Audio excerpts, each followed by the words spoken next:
അറ്റ കൊടുക്കുക. അതിജീവനത്തിന് വേണ്ടിയുള്ള പോരാട്ടത്തിൽ.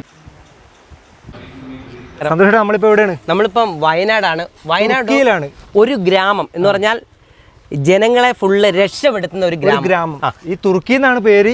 കേരളത്തിനകത്താണ്, വയനാട് ജില്ലയിലാണ്. വയനാട് ഇങ്ങനെ ഒരു ഗ്രാമം ഉണ്ടെന്ന് പോലും നമ്മൾ അറിയുന്നത് വളരെ എന്താണെന്ന് പറഞ്ഞാൽ എല്ലാവർക്കും അറിയേണ്ട ഒരാൾക്കാരാണ്. പെട്ടെന്നൊരു അപകടം ഉണ്ടായി. അപ്പോൾ ഈ പറഞ്ഞ പോലെ സ്ട്രക്ചർ ഇല്ല, അല്ലെങ്കിൽ ഇങ്ങനെയുള്ള കാര്യങ്ങളൊന്നും ഇല്ലെങ്കിൽ നമുക്ക് എങ്ങനെ ഒരു സ്ട്രക്ചർ ഉണ്ടാക്കാം? ഇവര് പല വീഡിയോകളും പ്രജിനെ കണ്ടിട്ടുണ്ട്, അത് പലയിടത്തും ഉപയോഗിച്ചിട്ടുണ്ട്. അപ്പോൾ ഇവർ പറഞ്ഞത് നേരിട്ട് പ്രജിനൊന്ന് വന്ന് ഇത് ചെയ്ത് കാണിക്കണമെന്ന്. നമ്മളിത് ചെയ്ത് കാണിക്കാം, നേരിട്ടൊന്ന് കാണിക്കാം. നമ്മുടെ ഇവിടെ പറമ്പിൽ കണ്ട 2 സാധാരണ വടി എടുത്തിട്ടുണ്ട്. ഏറ്റവും നല്ലത് നേരെയുള്ള വടി എടുക്കുക. പിന്നെ ഒരാൾ കിടന്നാൽ ഒടിയാത്ത ടൈപ്പ് വടിയെടുക്കുക. ഇപ്പോൾ രക്ഷാപ്രവർത്തനത്തിന് പോയപ്പോൾ ഇവർ പറയുണ്ടായി, ഒരു മൃതശരീരം ഫുള്ളായിട്ടല്ല, ചെറിയ ചെറിയ ഭാഗങ്ങളൊക്കെ ആയിട്ടാണ് കിട്ടിയത്. അപ്പോൾ അതൊക്കെ കൊണ്ടുപോകാനായിട്ട് ഒരുപാട് ബുദ്ധിമുട്ടി സ്ട്രക്ചറിന് വേണ്ടിയിട്ട്. അപ്പോൾ ആ സമയത്ത് ചെയ്യാനായിട്ട് ഇതേ സാരി ഇപ്പം എല്ലാ വീട്ടിലും ഉണ്ടല്ലേ പറഞ്ഞേ. അപ്പോൾ സാരി പെട്ടെന്ന് എടുക്കുക, വേണ്ടേ ബാക്കി ഇതേ കാണിക്കുക. ഒരു അളവിന് വെക്കുക. അതിനുശേഷം നമ്മളിതേ അറ്റ കൊടുക്കുക. എന്നിട്ട് ഇതേ ഈ വശത്ത് ഒരു കെട്ട് കിട്ടുക. നമ്മൾ ചെയ്യേണ്ടത് ഇതിങ്ങനെ ചുറ്റി ഇങ്ങോട്ട് എടുക്കുക. ഇങ്ങനെ ചുറ്റി എടുത്തു, ഇങ്ങനെ അങ്ങോട്ട് ചുറ്റി അടി കൂടി എടുത്തു. എന്നിട്ട് ആ ഇതിൽ തന്നെ ഇങ്ങനെ ഇനി ഇങ്ങോട്ട് അടുപ്പിച്ചടുപ്പിച്ച് ചുറ്റിക്കും. എന്നിട്ട് ഇങ്ങനെ അങ്ങോട്ട് നേരെ തന്നെ എടുത്തോട്ടെ. ഇതിൽ നേരെ തന്നെ അങ്ങനെ. ഇത് അന്നേരം അടുത്ത് പോരരുത്, ഇതിങ്ങനെ തന്നെ വെക്കുക. നമ്മൾ ഇത്ര ചുറ്റുന്നതുകൊണ്ട് എന്ത് പറ്റും? ഈ നല്ല ബലമായിരിക്കും.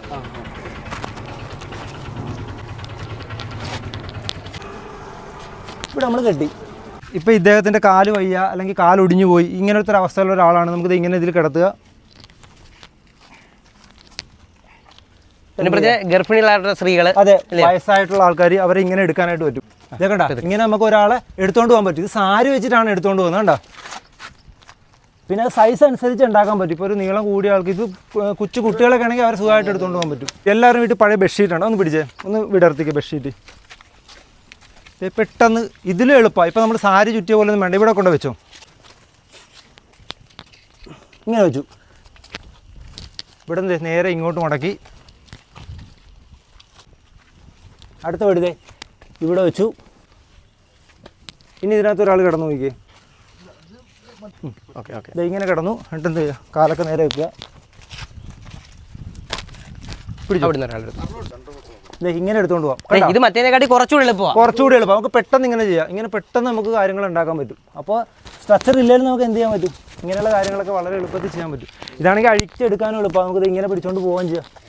കണ്ട, എന്നിട്ട് പെട്ടെന്ന് അവിടെ കൊണ്ട് വെക്കുക, ആളെ എടുക്കുക. മറ്റേനെക്കാട്ടി സുഖമാണ്. ഇതിപ്പോൾ നിങ്ങളിപ്പോൾ ഇത് കാണിച്ചപ്പോൾ ഇത്ര സിമ്പിളായിരുന്നു. നമ്മളിപ്പോൾ അത്ഭുതപ്പെട്ടു. എന്ന് വെച്ചാൽ കുറച്ച് മുമ്പ് നമ്മൾ മീൻമുട്ടി വെള്ളച്ചാട്ടത്തിലൊരു പയ്യൻ പോയിട്ട്, ഞങ്ങൾ ടൂറിസ്റ്റുകാർ വന്നു പോയിട്ട് ഞങ്ങൾ എടുത്തത് മുളമ വരിഞ്ഞ് കെട്ടിയിട്ട് കുത്തനുള്ള കയറ്റം കയറി കൊണ്ടുപോകാൻ പറ്റ പാട് ഞങ്ങൾക്ക് ഇത് കണ്ടപ്പോൾ ഇത്ര സിമ്പിളായിരുന്നു എന്നുണ്ടെങ്കിൽ നമ്മളൊരാളെ കൊണ്ടുപോയി ചെയ്യാവുന്ന പരിപാടി ഉണ്ടായിരുന്നുള്ളൂ. ഇത് വലിയ കാര്യങ്ങളൊന്നുമല്ല, നിസ്സാര കാര്യങ്ങളാണ്. പക്ഷെ പഠിച്ചു വെച്ചാൽ നമുക്ക് എപ്പോഴെങ്കിലൊക്കെ ഉപകാരപ്പെടും. പ്രത്യേകിച്ച് ഇവരെ പോലെയുള്ളവർ. മെയിനായിട്ട് 8 വർഷമായിട്ട് ഇദ്ദേഹം ഫയർഫോഴ്സിലായിരുന്നു. ഇതേപോലെ ചെയ്തുകൊണ്ടിരുന്ന ഒരാളാണ്. അപ്പോൾ അദ്ദേഹത്തിന് അത്ര എക്സ്പീരിയൻസ് ഉണ്ട്. പിന്നെ നമ്മളെപ്പോഴും കെട്ടാറുള്ളൊരു കെട്ടാണ് ബോലൈൻ എന്ന് പറയും. നിങ്ങൾക്കത് പ്രധാനമായിട്ട് പഠിച്ചു വെക്കണം. നിങ്ങളെപ്പോഴും വെള്ളത്തിൽ ഇറങ്ങി അങ്ങ് ചാടുമല്ലേ? നിങ്ങൾ ആരെങ്കിലും എന്തെങ്കിലും കെട്ടാറുണ്ടോ? നല്ല ഒഴുക്കുള്ള വെള്ളത്തിലാണ് സാധാരണ ചുറ്റി കെട്ടും. അപ്പോൾ അങ്ങനെ ഒരിക്കലും കെട്ടരുത്. കാരണം ഈ ഒഴുക്കിൻ്റെ അനുസരിച്ച് ഇത് ചിലപ്പോൾ ടൈറ്റ് ആവും, ചിലപ്പോൾ ഊരിപ്പോവും. അപ്പോൾ അങ്ങനെയൊന്നും പോകാതിരിക്കാനായിട്ട് ഇൻ്റർനാഷണൽ ലെവലിലുള്ള ഒരു കെട്ടുണ്ട്. ആ കെട്ടിൻ്റെ പേരാണ് ബോലൈൻ. അപ്പോൾ ആ കെട്ട് ഞാനൊന്ന് കാണിച്ചു തരാം. അത് കഴിഞ്ഞ് എല്ലാവരും ഒന്ന് കെട്ടണം കേട്ടോ. ഇങ്ങനെ ചുറ്റി എടുത്ത് ഇവിടെ നോക്കിയോ. ഇവിടെ ഇങ്ങനെ എടുത്ത് ഇങ്ങനെ വെച്ചു. ഈ ഷേപ്പ് വേണ്ട, ഇത് മാറിപ്പോരുത്, തിരിഞ്ഞു പോകരുത്, ഇങ്ങനെയൊന്നും പോകരുത്. ആ ഷേപ്പ് നോക്കിയോ. ഇങ്ങനെ വെച്ചു. ഇങ്ങനെ വെച്ചിട്ട് ഇവിടെ എപ്പോഴും ഇച്ചിരി നീട്ടം കൊടുക്കണം. ഇങ്ങനെ എടുത്തു, ഇതിനകത്ത് കൂടി കയറ്റി. ശ്രദ്ധിച്ചോ, നിങ്ങളെല്ലാവരും കെട്ടണം കേട്ടോ. എന്നിട്ട് ഇതുവഴി എടുത്തു. ഇതുവഴി എടുത്തിട്ട് ഇത് മേളിൽ കൂടി ഇതുവഴി ഇങ്ങനെ ഇത് എപ്പോഴും ഇച്ചിരി നീട്ടം ഇങ്ങനെ ഇട്ടേക്കണം. എന്നിട്ട് ഇങ്ങനെ ഇത് ചെയ്തു. ഇപ്പോൾ ഇതെന്ന് വെച്ചാൽ ഈ കെട്ടിൻ്റെ പ്രത്യേകത എന്താണെന്നറിയോ?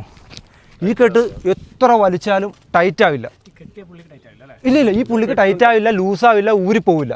അത് ഇച്ചിരി കൂടി ടൈറ്റായി കിട്ടും. ഇദ്ദേഹത്തിൻ്റെ അരയുടെ ഇതിന് കെട്ടുക. എപ്പോഴും ഇവിടെ അറ്റ ഇച്ചിരി ഇട്ടേക്കുക. നമ്മൾ ഈ പറ്റ കെട്ടരുത്, ഇച്ചിരി അറ്റ ഇട്ടേക്കുക. അപ്പോൾ ഒരിക്കലും ഊരിപ്പോരില്ല. ഇങ്ങനെ ഈ കെട്ടിൻ്റെ പേരാണ് ബോലൈൻ. അപ്പോൾ നിങ്ങൾ ആരെങ്കിലും ഒന്ന് കെട്ടി കാണിക്കുക. ഇപ്പോൾ ഞാൻ കെട്ടിയാൽ കെട്ട് ഇപ്പോൾ സിമ്പിൾ അല്ല, ഒന്ന് കെട്ടി കാണിക്കാമോ? ഇതിനെ പ്രശ്നം ഇപ്പോൾ ദൂരോട്ട് ഇവർ വെള്ളത്തിലൊക്കെ പോകുന്ന സമയത്തും വെളി കരക്കി നിന്നുകൊണ്ട് രണ്ടുപേർക്ക് പിടിക്കാൻ പറ്റും. ഇവരും നേരെ നഷ്ടപ്പെട്ടു പോകത്തില്ല. ഇപ്പോൾ ഇദ്ദേഹത്തിന് എന്തെങ്കിലും അപകടം പറ്റിയാൽ പോലും നിങ്ങൾക്ക് ഇദ്ദേഹത്തിനെ കിട്ടും. അതാണ് ആ കെട്ട്. അപ്പോൾ ആരെങ്കിലും ഒന്ന് കെട്ടാവോ? ഇപ്പം നമ്മൾ കെട്ടിയ കെട്ട് കണ്ടോ, ഇങ്ങനെ വന്നു. ഇനി എങ്ങോട്ട് വെക്കും? ഇത് ഉള്ളിൽ കൂടി എടുത്തു. എന്നിട്ട് ഇത് ചുറ്റിയെടുക്കും. ചുറ്റിയെടുത്തിട്ട് ഇപ്പുറത്തുകൂടി എടുത്തിട്ട് ഇത് വന്ന വഴി കൂടി താഴത്തേക്ക്, എന്നിട്ട് ഇതുമേ പിടിച്ച് ടൈറ്റ് ചെയ്യും. ഇതാണ് ബോലൈൻ എന്ന് പറയും. ടൈറ്റ് ആവില്ല, ലൂസ് ആവില്ല, ഇങ്ങനെ തന്നെ നിൽക്കും. അപ്പോൾ നമ്മൾ കെട്ടുമ്പോൾ എപ്പോഴും ഇവിടെ ആയിട്ട് കെട്ടണം. ഇങ്ങനെ ഊരി പോരാതിരിക്കാൻ വേണ്ടിയിട്ടുള്ള കെട്ടായിരിക്കണം. ഇത് നമുക്ക് വളരെ എളുപ്പത്തിൽ ഊരി എടുക്കാൻ പറ്റും. കണ്ടോ, ആ വെള്ളത്തിലായാലും ഇങ്ങനെ ഊരാൻ പറ്റും. ജസ്റ്റ് മറ്റാണെങ്കിൽ നമ്മളിങ്ങനെ മുറുകി പോകും, ഇതങ്ങനെ മുറുകത്തില്ല. ചെയർ, അപ്പോൾ ഇദ്ദേഹം ചെയർ മുകളിൽ കെട്ട് എന്ന് വെച്ചാൽ കസേര കെട്ടെന്ന് പറയും. ആ കെട്ടെന്ന് പറഞ്ഞാൽ നമ്മൾ ഇതിങ്ങനെ പിടിച്ചു, ഒരെണ്ണം ഇങ്ങോട്ട് എടുത്തു, ഇത് ഇങ്ങോട്ട് വെച്ചു, ഒരെണ്ണം അകത്തോട്ടും വെച്ചു. എന്നിട്ട് നമ്മൾ എന്ത് ചെയ്യും, ഇത് ഇതിൻ്റെ അകത്തുകൂടിയും ഇത് ഇതിൻ്റെ അകത്തുകൂടി ഇങ്ങനെ വരും. ഈ വലിക്കണ സമയത്ത് നമ്മൾ മനസ്സിലാക്കണം, ഇത് അരയിലുള്ളത് ഇത് മേലോട്ടുള്ളത്. അപ്പോൾ ടൈറ്റ് ചെയ്യുമ്പോൾ ഇങ്ങനെ വരും, ചെറുതും വലുതായിട്ട് വരും. ഇത്രയും വന്നു. ഇനിയുള്ള പ്രശ്നം ഇത് ഊരിപ്പോവും. ഇത് ഊരിപ്പോവാതിരിക്കണമെങ്കിൽ നമ്മൾ തിരിച്ചു പിടിച്ചു, ഇവിടെ ഇങ്ങനെ വെച്ചു, എന്നിട്ട് ഇതിൻ്റെ അകത്തുകൂടി എടുത്തു. അത് അദ്ദേഹം ചോദിച്ചു വളരെ നല്ല കാര്യം. കസേര കെട്ട് അത് പഠിച്ചിരിക്കേണ്ട ഒരു കെട്ട്, അത് ഇങ്ങനെ വെച്ചു. ഇതിൻ്റെ പേര് ചേർനോട്ടെന്നാണ്. ഈ വശം നമ്മൾ ഇങ്ങനെ വെച്ചു, ഇങ്ങനെ വെച്ചിട്ട് ഇതിനകത്തുകൂടി എടുത്തു. ഇനി ഈ കെട്ട് എന്ത് ചെയ്യില്ല, അങ്ങോട്ടും ഇങ്ങോട്ടും ഊരിപ്പോവില്ല. ഇനി ആരാ ഇതിന് പറ്റിയ ഒരാൾ?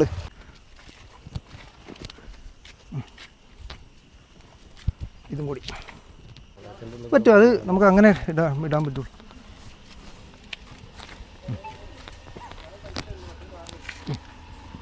വാ, ഇനി ഒന്ന് പിടിക്കാവാ, ഇവിടെ ഒന്ന് പിടിച്ചേ, നിങ്ങളെല്ലാവരും കൂടി ഒന്ന് പിടിച്ചേ. ഇദ്ദേഹത്തിന് ചെയറിൽ ഇരുത്തും പോലെ ഒന്ന് ഇരുത്തിക്കേ.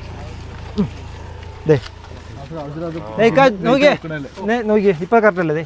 നേരത്തെ കറക്റ്റ് ഇങ്ങനെ ആളുടെ സൈസിലിടണം. അപ്പോൾ കറക്റ്റായിട്ട് നമുക്ക് ഒരാളെ റെസ്ക്യൂ ചെയ്യാനായിട്ട് പറ്റും. വയനാട് കളക്ടറെ കാണാൻ വേണ്ടി വന്നതാണ്. തീർച്ചയായിട്ടും വന്നതിനൊരു വലിയ കാര്യമുണ്ട്. നമ്മൾ ഒരു ഫണ്ട്, ഇപ്പോൾ അടൂരിൽ നിന്ന് നമ്മൾ ഇവിടം വരെ എത്തുക എന്ന് പറഞ്ഞാൽ ഒരു ഫണ്ട് നമ്മൾ ഒന്നിച്ച് ഇവിടെ കൊടുക്കാൻ വേണ്ടി, കളക്ടർക്ക് കൊടുക്കാൻ വേണ്ടി, വയനാട് കളക്ടർക്ക് കൊടുക്കാനായിട്ട് വന്നതാണ്. തീർച്ചയായിട്ടും ശരിക്കും ഗവൺമെൻറ്റിന് നമ്മളെ കൊണ്ട് പറ്റുന്ന സഹായങ്ങൾ, ചെറുതാണോ വലുതാണോ എത്ര നോക്കണ്ട, നിങ്ങളെ കൊണ്ട് പറ്റുന്ന രീതി സഹായിക്കുക. തീർച്ചയായിട്ടും നിങ്ങൾക്ക് എത്ര രൂപയാണോ ആ പൈസ ഗവൺമെൻറ്റിന് എത്തിച്ചാൽ വളരെ കാര്യമായിരിക്കും. സാറിന് അല്ല, CMDRFൽ എല്ലാവരും ധനസഹായം നൽകിക്കൊണ്ട് ഇടപെട്ടുകൊണ്ടിരിക്കുകയാണ്. നമുക്ക് അതിജീവിക്കണം. നമ്മുടെ ജീവിതത്തിൽ കാണാത്ത ഒരു ദുരന്തമാണ് ഉണ്ടായിട്ടുള്ളത്.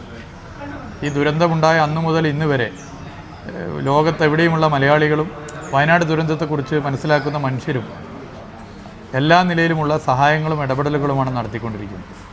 എല്ലാ നിലയിലും ഈ ദുഃഖകരമായ അവസ്ഥയിൽ നിന്നും മനുഷ്യരെ മോചിപ്പിക്കാൻ വേണ്ടിയിട്ടുള്ള കഠിന പ്രയത്നത്തിലാണ് നമ്മളെല്ലാവരും.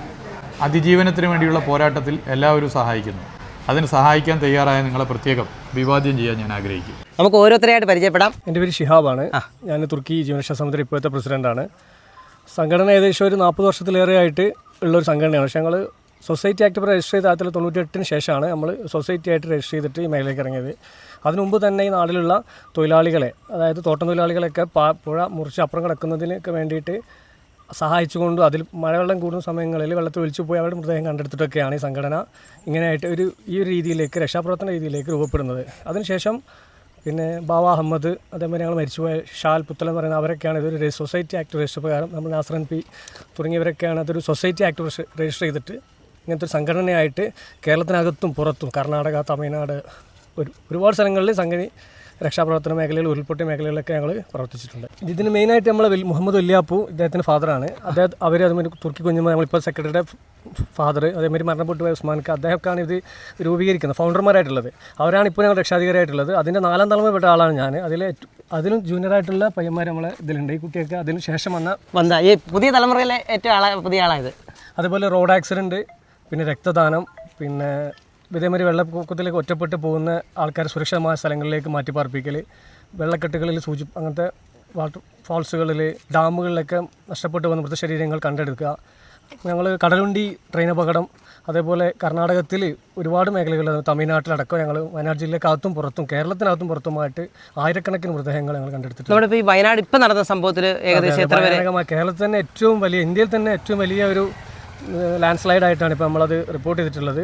അപ്പോൾ അവിടെ തന്നെ ഞങ്ങൾ 10-22 മൃതദേഹങ്ങളും അതിലുപരി ഭാഗങ്ങളും കണ്ടെടുത്തിട്ടുണ്ട്. അതിൽ ഞങ്ങൾ അന്ന് രാത്രി തന്നെ, ഇൻസിഡൻ്റ് രാത്രി തന്നെ ഞങ്ങളുടെ ഒരു വിങ് അവിടെ പോവുകയും വളരെ എന്താ പറയുക, അത്രയും റിസ്ക് എടുത്തിട്ടുള്ള ഒരു രക്ഷാപ്രവർത്തനമാണ് ഞങ്ങളവിടെ കഴിച്ചത്. ഇപ്പോൾ ഇന്നലെയും കൂടി ഞങ്ങളവിടെ പങ്കെടുത്തിട്ടുണ്ട്. നമുക്ക് ഇപ്പോൾ ഇതിനൊക്കെ വേണ്ടി ഇപ്പോൾ തന്നെ നിങ്ങളൊക്കെ ചെരിപ്പെട്ട് പല സംഭവമായിട്ടാണ് നിൽക്കുന്നത്. നിങ്ങൾക്ക് ഇതിനു വേണ്ടിയുള്ള തയ്യാറെടുപ്പിന് എന്തെങ്കിലും ഉണ്ടോ? സത്യം പറഞ്ഞാൽ ഞങ്ങളൊക്കെ ഓരോ ദിവസത്തെ വേതന തൊഴിലാളികളാണ്. ഞാൻ ഇലക്ട്രിക്കൽ വർക്കറാണ്, ഇവന് പ്ലംബറാണ്, ഓട്ടോ ഡ്രൈവർമാരുണ്ട്, മെക്കാനിക്കുകളുണ്ട്, മേസന്മാരുണ്ട്, അങ്ങനെ ഓരോ നിത്യവേതന തൊഴിലാളികളാണ്. അപ്പോൾ ഞങ്ങൾ ഇങ്ങനെ സംഭവം നടന്നു കഴിഞ്ഞാൽ ഞങ്ങൾ വിളിക്കുകയും ഞങ്ങൾ ആ പണിയൊക്കെ ഉപേക്ഷിച്ചിട്ടാണ്, അതാണ് ഞങ്ങൾ എല്ലാ വർക്കുകളും ഉപേക്ഷിച്ചിട്ടാണ് ഞങ്ങൾ ഈ മേഖലയിലേക്ക് പോകുന്നത്. ഞങ്ങൾ ഏറ്റവും വലിയൊരു പോസിറ്റീവ് എനർജിയാണ് ഞങ്ങളെ രക്ഷാധികാരി, അതേപോലെ ഞങ്ങളെ അമ്മമാർ, ഭാര്യമാർ, സഹോദരങ്ങൾ, ഇവരൊക്കെ ഈ ഇത്രയും അപകടം പിടിച്ച മേഖലയിലേക്ക് കടന്നു ചെല്ലുമ്പോൾ എല്ലാവരും തടയും. പക്ഷേ ഞങ്ങൾ ഇവിടെയുള്ള ഞങ്ങൾക്കൊരു പ്രചോദനമായിട്ടാണ് ഞങ്ങളെ ഈ മേഖലയിലേക്ക് കടത്തിവിടുന്നത്. നമ്മളെല്ലാം മനസ്സിലാക്കേണ്ട ഏറ്റവും വലിയൊരു കാര്യമുണ്ട്. ഈ കൈയും ഈ കാലും നമുക്ക് വേണം. എന്താണെന്ന് ചോദിച്ചാൽ ഇനി വരുന്ന അപകടങ്ങളെ നമ്മുടെ അപകടത്തിൽപ്പെടുന്ന ആൾക്കാരെ രക്ഷപ്പെടുത്താൻ ഈ കൈയും കാലും വേണം. അതിന് സംരക്ഷിക്കേണ്ട ചുമതല നമുക്കാണ്. അപ്പോൾ തീർച്ചയായിട്ടും നിങ്ങളിലുള്ള ആൾക്കാരെല്ലാം ഇതിനെ സഹായിച്ചാൽ വലിയ കാര്യങ്ങളാണ്. നമുക്ക് ഓരോരുത്തരെയും പരിചയപ്പെടാം. പേര്? എൻ്റെ പേര് റസൽ എന്നാണ്. ഞാൻ തുർക്കി ജീവനരക്ഷാ സമിതിയുടെ മുൻ സെക്രട്ടറിയാണ്. ഞങ്ങൾ ഈ വർക്കുകൾ തുടങ്ങിയിട്ട് ഒരുപാട് വർഷമായി എന്ന് പ്രസിഡൻറ്റ് ഇപ്പോൾ കാര്യങ്ങൾ പറഞ്ഞല്ലോ. ഒരുപാട് ആളുകൾ നമുക്ക് പല സാധനങ്ങളും ഓഫർ ചെയ്യും.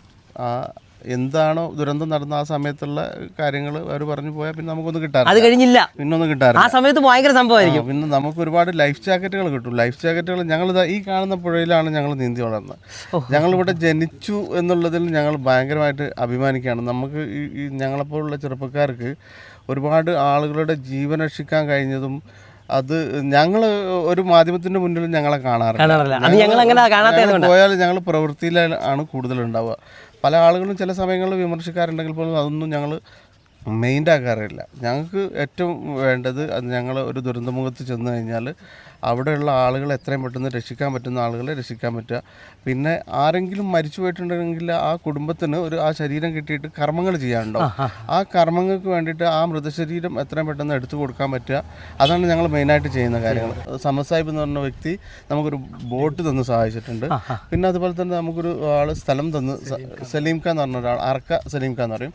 അദ്ദേഹം ഓഫീസോ അല്ലെങ്കിൽ റൂമോ എന്തെങ്കിലും ഉണ്ടോ? ഒന്നുമില്ല. ഞങ്ങൾക്കൊരു അംഗനവാടി ഉണ്ടായിരുന്നു. ഇവിടുന്ന് ചെരിഞ്ഞ് നിന്ന് വീഴാൻ പോയിരുന്ന കുട്ടികളെ മാറ്റിയ സമയത്ത് ഞങ്ങൾക്ക് അംഗനവാടി മുനിസിപ്പാലിറ്റി നമുക്ക് തന്നിട്ടുണ്ടായിരുന്നു. അതിൽ വെള്ളം കയറിയിട്ട് ഞങ്ങൾക്ക് കിട്ടിയിട്ടുള്ള ഒരുപാട് ട്രോഫികളും പിന്നെ സർട്ടിഫിക്കറ്റുകളൊക്കെ ഞങ്ങളുടെ അടുത്ത് നഷ്ടപ്പെട്ടു പോയി. ഒരുപാട് സാധനങ്ങളുണ്ടായിരുന്നത്. പിന്നീട് ഞങ്ങൾ ആരിസ് ഖാൻ്റെ വീട്ടിലാണ് വെക്കുന്നത്. ആരിസ് ഖാൻ എന്ന് പറഞ്ഞാൽ ഞങ്ങളുടെ നാട്ടുകാരനും ഞങ്ങൾക്ക് വേണ്ടിയിട്ട് എല്ലാ ഹെൽപ്പും ചെയ്തു തരുന്ന ആരിസ് ഖാൻ്റെ വീട്ടിലാണ്. എല്ലാ സാധനങ്ങളും മൂപ്പര വീട്ടിൽ മൂപ്പര സാധനത്തിനെക്കാട്ടും കൂടുതൽ നമ്മുടെ സാധനങ്ങളായിരിക്കും. ഒരു പ്രശ്നമില്ല. നമുക്ക് ഏത് സമയത്തും പോയിട്ട് അവിടെ നിന്ന് എടുക്കാം. പിന്നെ എന്തും ചെയ്യാൻ പറ്റുന്ന. നമുക്ക് വേണ്ട ഒരു കാര്യം എന്താണെന്നറിയോ? നമുക്കിപ്പോൾ ഈ അപകടത്തിൽപ്പെട്ട് ഇവരുടെ ജീവൻ കളഞ്ഞാണ് പോകുന്നത് രക്ഷപ്പെടുത്താൻ വേണ്ടി. അപ്പം നമ്മൾ ചെയ്യേണ്ട ഒരു കാര്യം, 3 സെൻറ്റ് സ്ഥലം ഇവർക്കുണ്ട്, പക്ഷെ അവിടെ ഒരു ബിൽഡിംഗ് ഇല്ല. ആ ബിൽഡിങ് വേണം. കാരണം അത് ഇവർക്ക് വേണ്ടിയല്ല, നമുക്ക് ഇവിടെ ഉള്ള അല്ലെങ്കിൽ കേരളത്തിലോ ഇന്ത്യയിലുള്ള പല സ്ഥലത്തിലുള്ള ആൾക്കാർക്ക് വേണ്ടിയാണ്. അതിനൊരു സഹായം മാക്സിമം ആർക്കെങ്കിലുമൊക്കെ സഹായിക്കാൻ പറ്റുന്നെങ്കിൽ ഇതിൽ നമ്പറുണ്ട്, വിളിച്ചിട്ടൊന്ന് സഹായിച്ചാൽ ഏറ്റവും നല്ല കാര്യമായിരിക്കും. കാരണം നമുക്ക് ഇവരെപ്പോലുള്ള ആൾക്കാരെയാണ് വേണ്ടത് മുന്നോട്ടുള്ള കാര്യത്തിന് വേണ്ടി. ഞങ്ങൾ ഈ ഒരു സ്ട്രെച്ചറിൻ്റെ ആവശ്യകതയെ പറ്റി ഞങ്ങൾ ഇപ്പോഴാണ് മനസ്സിലാക്കിയത്. ഈ ഉരുൾപൊട്ട് സ്ഥലത്ത് പോയപ്പോൾ മൃതശരീരങ്ങൾ പകുതിയായിട്ടും അങ്ങനെയൊക്കെ കൈകാലമായിട്ടൊക്കെ കിട്ടുന്നത്. ആ സമയത്ത് നമ്മുടെ മൃതശരീരമാണ് മരിച്ചുപോയ ആൾ അത്രയും ബഹുമാനത്തോടെ നമ്മൾ എടുക്കാൻ പാടുള്ളൂ. അത് നമുക്കൊരു സ്ട്രെച്ചറില്ലാത്തതിൻ്റെ ബുദ്ധിമുട്ട് നല്ലോണം മനസ്സിലായി. അപ്പോൾ ഇന്നലെ അതുകൊണ്ടാണ് നിങ്ങളെ കണ്ട് ആ സമയത്ത് നിങ്ങളെ സുഹൃത്ത് നമുക്ക് അതിനകത്ത് പ്രജിന് ഏറ്റവും പ്രധാനപ്പെട്ടാണ്. കാരണം നമ്മുടെ ഏറ്റവും വലിയൊരു സന്തോഷം എന്താ, ഡയൽ കേരള എന്ന് പറയുന്ന ചാനലിൽ പ്രജിനൊരു 8 വർഷം കൊണ്ട് നമ്മുടെ ഫയർഫോഴ്സിലായിരുന്നു. അപ്പോൾ ഇതുപോലുള്ള പല കാര്യങ്ങളും അദ്ദേഹം ചെയ്തുകൊണ്ടിരുന്നതാണ്. അപ്പോൾ അദ്ദേഹം ക്ലാസ്സുകളും എടുത്തിട്ടുണ്ട്. അപ്പോൾ അദ്ദേഹത്തിൻ്റെ വീഡിയോയിലെ പല കാര്യങ്ങളും ഇവർക്ക് ഉപകാരപ്പെടുന്നുണ്ട്. കെട്ട് ആയിട്ടുള്ളത്, അതുപോലെ ഈ ആൾക്കാരെ കൊണ്ടുവരാൻ വേണ്ടിയുള്ള സാധനം ഇതൊക്കെ ഉണ്ടാക്കുന്നുണ്ട്. നമുക്ക് ആ വീഡിയോ ഇതിനകത്ത് കാണാം. ഇവരെ പഠിപ്പിച്ച് കൊടുക്കുന്നുണ്ട്. അങ്ങനെ ഒരു കാര്യം നമ്മൾ ചെയ്യുന്നുണ്ട്. ഞങ്ങളിതുവരെ ഞങ്ങളുടെ മനോധൈര്യം ആണ് ഉണ്ടായിരുന്നത്. ഞങ്ങൾക്ക് എക്യുപ്മെൻറ്റ്സ് ഇങ്ങനത്തെ കയറിൻ്റെ കാര്യങ്ങളൊക്കെ ഞങ്ങൾക്ക് ആവശ്യമായി വന്നിട്ടില്ലെങ്കിൽ പോലും ഞങ്ങൾ പല പുഴകളും വലിയ നദികൾ, കബനി നദിയൊക്കെ ഞങ്ങൾ നീന്തി കിടക്കുക ചെയ്യുക. അത് ഞങ്ങളൊരു ആവേശമാണ്. ആവേശം എന്ന് പറഞ്ഞാൽ ഈ മരിച്ച ആളെ അല്ലെങ്കിൽ രക്ഷപ്പെടുത്തേണ്ട ആളുകളെ ഇതാക്കുക എന്നുള്ളത്. ഇപ്പം നമ്മൾ കുറച്ച് നമ്മളെ ശരീരം കൂടെ ശ്രദ്ധിക്കേണ്ടതായിട്ടുള്ള ഇതുണ്ടല്ലോ.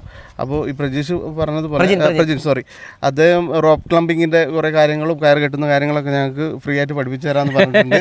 അല്ല, നിങ്ങളെ പഠിപ്പിച്ചത് പിന്നെ ആരെ പഠിപ്പിക്കണം? തീർച്ചയായിട്ടും അദ്ദേഹത്തെ നമ്മളൊരു ദിവസം എടുത്ത് കൊണ്ടുവന്നിട്ട് ഞങ്ങൾ അതൊക്കെ ചെയ്യാനുള്ള ഒരുക്കങ്ങൾ. നമുക്ക് അതൊന്ന് കാണാം. 1-2 പേരെ നമുക്ക് പരിചയപ്പെടാം. എൻ്റെ പേര് ഷൈജൽ കൈപ്പ, ഇതിലൊരു മെമ്പറാണ്. ഇപ്പോൾ റസൽക്ക പറഞ്ഞ മാതിരി എന്നുള്ള സ്ട്രക്ചറിൻ്റെ വിഷയം പറഞ്ഞല്ലോ. ഇപ്പോൾ ഓരോ ബോഡികൾ നമ്മൾ അത്രയും ബഹുമാനത്തോടെയാണ് എടുക്കുന്നതും അതുകൊണ്ട് മറവ് ചെയ്യുന്നവരെ നമ്മൾ തന്നെ ചെയ്തത്.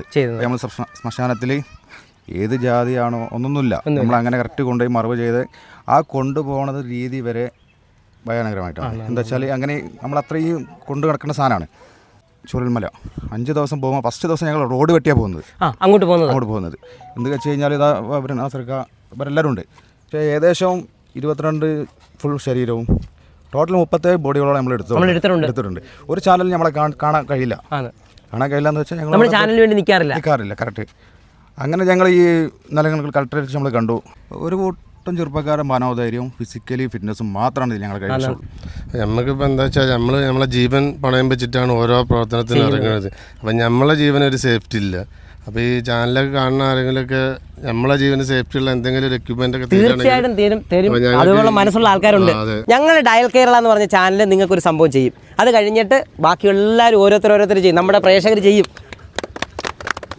ചൂരൽമല ലാൻഡ് സ്ലൈഡ് ഉണ്ടായ അവിടുന്ന് പുള്ളിക്ക് മരങ്ങൾ ഒഴുകി വന്നിട്ട് തേരുമരങ്ങളൊക്കെ ഉണ്ടാവും, അതായത് പൊള്ളുന്ന സാധനങ്ങൾ. അതിൽ പുള്ളിയിട്ട് പരിക്കേറ്റ് 4-5 പേര് സ്ലാബ് പൊന്തിച്ചിട്ട് കൈക്ക് ഇഞ്ചൂർഡായിട്ടുള്ള ആൾക്കാർ. ഇതൊന്നും ഞങ്ങൾ ആരും പറയുന്നില്ല. വേറെ 1-2 പേരൊക്കെ ഞാൻ കണ്ടു ഇവിടെ ചൊറി പോലൊക്കെ ഇങ്ങനെ പുള്ളിയൊക്കെ ഇരിക്കും. ഞങ്ങൾ ഇവിടെ പറയുന്നത് ഞങ്ങൾക്ക് ഈ കൊണ്ടുവരുന്ന മൃതശരീരങ്ങളോ അല്ലെ രക്ഷപ്പെടുത്തിക്കൊണ്ട് ജനങ്ങളെ സേഫായിട്ട് കൊണ്ടുപോകാനുള്ള എക്യുപ്മെന്റ്സ്, ലൈഫ് ബോയ് ആയാലും ഇപ്പോൾ വെള്ളത്തിൽ കൂടി പോകുകയാണെങ്കിൽ ലൈഫ് ബോയ് ജാക്കറ്റ്, നമ്മളൊക്കെ നീന്തൽ അറിയുന്നത്. പക്ഷേ കൊണ്ടുവരുന്നവർക്ക് നീന്തൽ അറിയില്ലല്ലോ. അപ്പോൾ അവർ സേഫ്റ്റി, അതോടൊപ്പം നമ്മൾ സേഫ്റ്റി ഉറപ്പുവരുത്താനുള്ള ലൈഫ് ബോയ്, ലൈഫ് ജാക്കറ്റ്, പിന്നെ ലാൻഡ് സ്ലൈഡ് സ്ഥലങ്ങളിൽ ഉപയോഗിക്കാൻ പറ്റുന്ന ബൂട്ടുകൾ, ഹെൽമെറ്റുകൾ, റോപ്പ്, സ്ട്രെച്ചർ, അതേമാതിരി ചെയിൻസോ. നമ്മളെപ്പോലത്തെ ഇങ്ങനെ സംഘടനകൾ ഒരെണ്ണെങ്കിലും തന്ന് സഹായിക്കാൻ പറ്റുന്നുണ്ടെങ്കിൽ അത് സമൂഹത്തിന്, ഞങ്ങൾ മറ്റുള്ള NDRFനെ പോലെ ആർമിയെ പോലെ സാലറി വാങ്ങിയിട്ടൊന്നും ചെയ്യുന്ന ആൾക്കാരല്ല. ഞങ്ങൾ ഇപ്പോൾ അദ്ദേഹം പറഞ്ഞ പോലെ ഒരു മനോധൈര്യം കൊണ്ട് ഞങ്ങൾ ഈ നാട്ടിൻ്റെ കൂട്ടായ്മ കൊണ്ട് ഈ മേഖലയിലേക്ക് ഇറങ്ങി തിരിച്ചവരാണ്. ഇത് പിന്നെ ഉണ്ടായത് എങ്ങനെയാണെന്ന് ചോദിച്ചു കഴിഞ്ഞാൽ ഈ നാട്ടിൽ വെള്ളപ്പൊക്കമാണ് സ്ഥിരം.